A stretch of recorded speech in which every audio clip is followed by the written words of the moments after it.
Today we stop by on Modern, the format, and take a look at how those prices are faring inside of Modern Horizons. It's coming up next.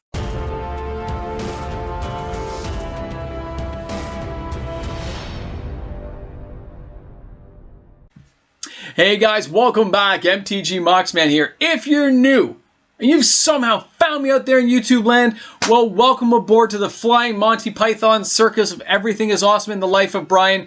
We're here to talk today about some Magic cards. Can you believe it? And I'm not covering reserve lists today, which is going to shock so many people. We're talking about Modern, if you can believe it, and the fact that a lot of the cards are moving up, but in particular, cards inside Modern Horizon are moving, and they are going up in value. And I have to take notice of that and bring it to the masses, bring it to the people, and let you know what I'm seeing. So today we're covering all the cards I can think of that I thought were kind of cool. No. Just cards that were going up in value that I wanted you guys to know about. And one card outside of Modern Horizons because it's my favorite card. And you guys know what that one is if you've been here for a while. So let's jump right away to Renin 6. Renin 6, yeah, he's an awesome card. I remember being $150 when he first flew onto the scene. He was amazing. And then he got himself banned. Not in every format, but he got himself banned a little bit, okay? He got a little taste of banning. And then that put a little taint on him, brought him down to size. He's now not a 16-foot tree, he's only a 12-foot tree. But he went from 150 down to like $60, and he's slowly been climbing. He is seeing some growth and some height as new branches branch out, and people want that card. He is gaining value at about 60, 70 cents a week, and he's continuing to climb steadily, which I thought was surprising, since all the way back in February. He's just been creeping along.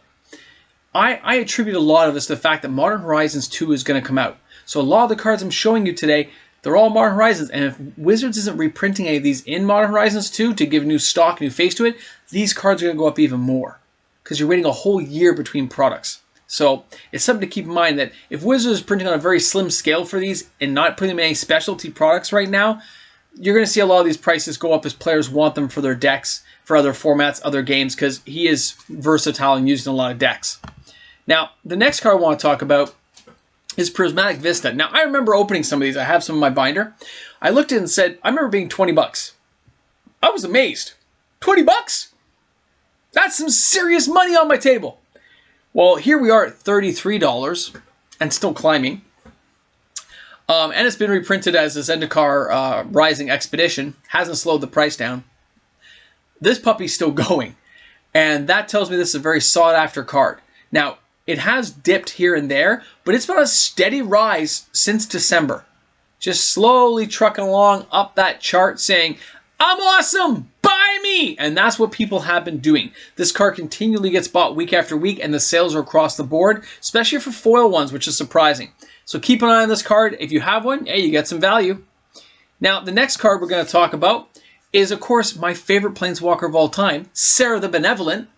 Now, I've always liked Sarah. Sarah's awesome. But let's be real. She is not a powerful Planeswalker compared to the Planeswalkers that are available out there. She's like a minor Elspeth. Kind of disgusting to think of it that way. She should be so much more powerful, but I get it. That's what they put her at. I'm fine with that. She's awesome.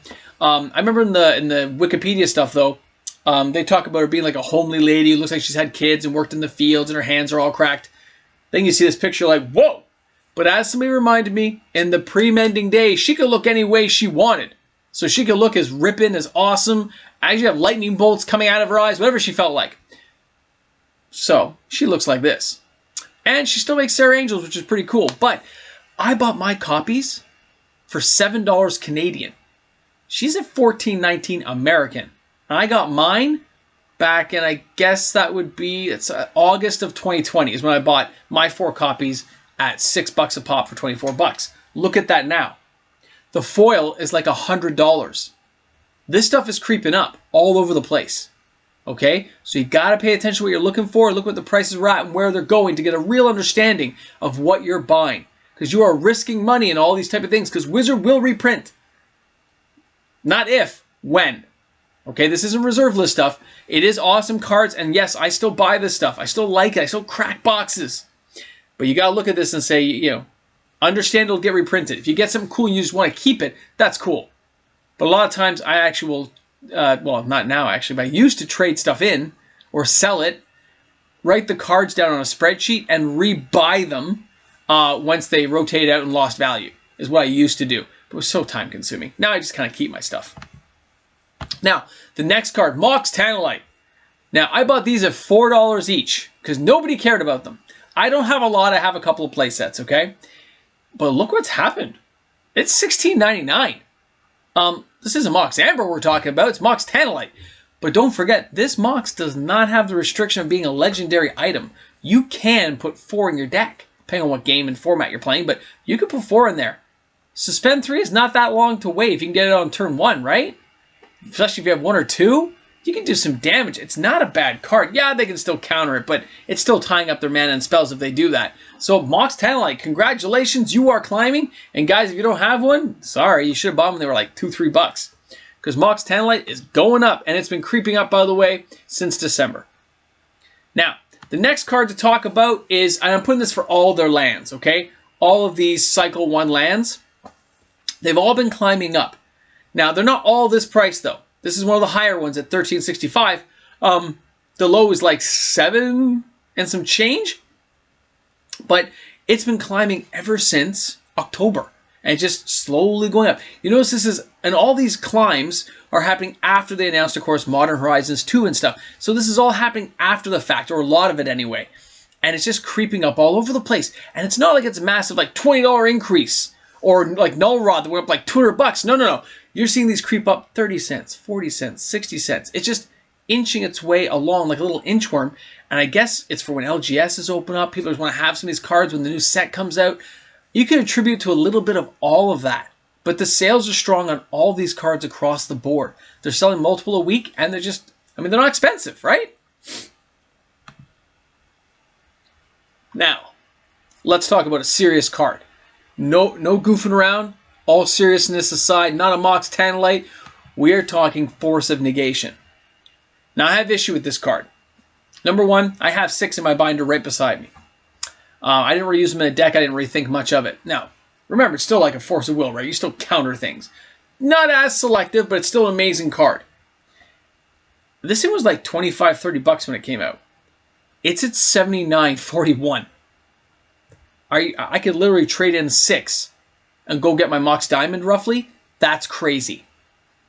When you look at this and you see that price tag, most of you guys are thinking, woo, you got some cash. I see reprint target with a big, giant red dot aimed right at that card to get reprinted. It's only been a little bit of time. Couple of years. This thing has climbed massively in that time slot. Like, this freaks me out. This is a high card for this price range. You're talking like, this is like Volroth Stronghold. This is reserve list card territory. Crazy stuff to see it this high. Expect it to fall. Maybe not right now, but if they don't put it in Modern Horizons 2, if they don't get this card reprinted soon, oh, when it gets reprinted, it's going to hurt some people. It's not like it was an Ugin that took, 6, 7 years to reprint. This is a couple of years in. And it's usually in between that 3 to 7 year mark they reprint if it's a card that has to be reprinted. That's a lot of money. Play set of 4, you're talking, what is that, $280? That's a lot of cash. A lot of cash on the table. So I look at it and say, kudos if you're one of those people who has a lot of them. But fear the reprint, because that one's definitely coming to get you anytime soon. Unless, of course, you don't care and you just want to keep it in your deck, then what does it matter? But if you're a person who wants to sell, make some profit, wow. That is seriously a lot of money on the table, okay? Like, I look at that and go, woo, that's a lot. Excellent card, very usable. I don't use them right now. I have them in here. I really should put them in. All right, now to end things off, to end the finale, let's go and let's talk. I know, can you believe this? We're talking my Mox Amber. As you guys know, I got like binders full of Mox Ambers. I'm a Mox Amber kind of guy. It's been climbing steadily since January. Not as long as some of the other ones, but it's been climbing for, it was like 20-something dollars, 26, 27. We're up to 36. It actually receded a bit, like 50 cents or 60 cents, but it hasn't been staying down. It keeps us pausing. I went and checked the sales. Through the roof. Every day, a couple of sales. So it's moving. Like, people want this card and it's being bought. Now, I was always hoping to buy more. There was me and another viewer here, Andrew. We used to like buy a lot of these cards. We were kind of laughing at the very beginning of my channel. This is way back in like 2018, 2019, where my channel was, 2019. And we used to kind of laugh. Like we were like, we both love the card. Look at this. I bought it because I never wanted to miss out another Mox again. Okay? I was really mad that I missed out on some Moxes. But you look at this and you go, wow, this card's going up. And it's getting to that point where it probably will be a reprint target, which is not bad for me because I want to buy more. I'm hoping they reprint it, and then I can buy some more of the Dominarian ones when the prices fall. But that's a lot of money. Okay? That is a lot of money, boys and girls. So keep that in mind. It's a lot of value. So if you have one, kudos to you. If you want to send me one for free, you can find my P.O. box listed below. But again, strong sales. All these cards have strong sales. They're ticking off all over the place. And that makes me go, wow, there's a lot of people pumping a lot of money into Magic right now. So keep your eyes on it, folks. It is a crazy ride, and I can't wait to share it with you. Questions, comments, concerns, you make sure you put that in the thing below. Let me know what you guys are thinking. Love to have some comments about this stuff, how you feel Modern is going, and what you think will happen with Modern. I think Wizards will fix it. I'm telling you that now. I think they'll fix it. But I'd also like to know, should I be trading in some of my cards to just get my Gaia's Cradle or get a Mox Diamond? That's the question I'd like to know as well. So put that down there for me. Thanks a lot for tuning in, guys. This is MTG Mox, man. And wow, Modern prices are going up, man. Crazy. And all I gotta say now, bibbity bobbity and the big old. Hey guys, thanks for tuning in. Big shout out to all my patrons. Remember, there are patron slots that have now been opened up if you're looking. I went ahead and got done a couple days early. I managed to find some time, so it is set up and ready to go for new patrons to enter. Thanks a lot, guys. Patrons rock. Have a great one.